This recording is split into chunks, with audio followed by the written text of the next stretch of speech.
By the end of my first year at Oxford, our society had grown. Me, this young man, him, this young rabbi. We suddenly became amidst the second largest student group in all of Oxford, next to the famous Oxford Union. And by the end of the first year, he said, look, Judaism is about these core ideals, and ultimately it was the 7 Noahide laws, these basic ideals of man, and you evidenced them, Corey. And I believe in you, and I want you to do me a favor. I said, what? I goes, I want you to be the president of this Chabad house. the president of the Oxford L'Chaim Society. And I said to him, listen, I knew you were crazy. But now I can attest you're also Meshuggah. And we argued, and finally we agreed that he would put a Jewish president and a non-Jewish president. We'd be co-presidents.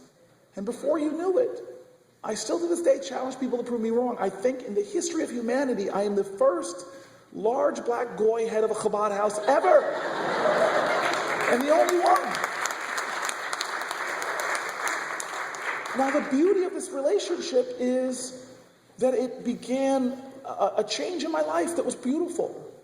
It actually encouraged me to start studying other faiths, studying the Bhagavad Gita, the Quran.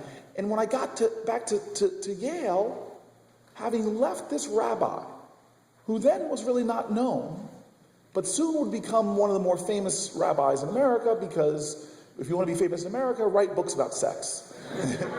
He's Rabbi Shmuley Botech. I met him when he was just a 24-year-old kid. And he knew something that he said, look, if you go back to the United States, let me know, and I'll tell you where the Chabad house is in New Haven. And, lo and behold, I get to New Haven and I meet this extraordinary young rabbi on his 21st birthday. His name, too, was Shmuley. It's like the Chinese blessing, may you live to know 2 Shmuleys. And this young man was extraordinary. It was love at first sight. We started a society, 5 guys around a Shabbat table. I've never seen such extraordinary leadership in Shmuley Hecht, Rabbi Hecht. We took it from 5 guys around a Shabbat table. Now we own buildings on Crown Street on one of the main streets in New Haven. And the society is flourishing now with dozens and dozens and dozens of members.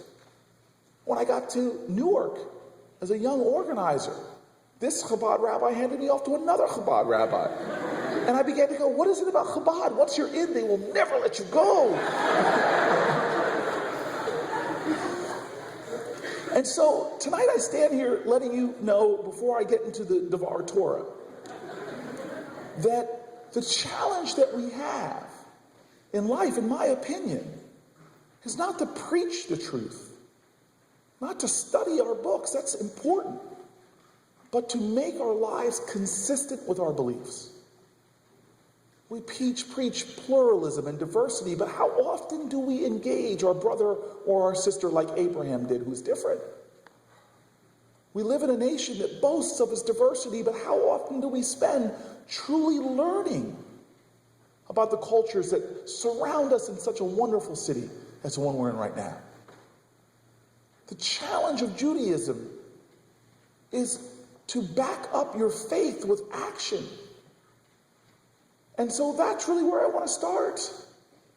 This reality that I have that frustrates me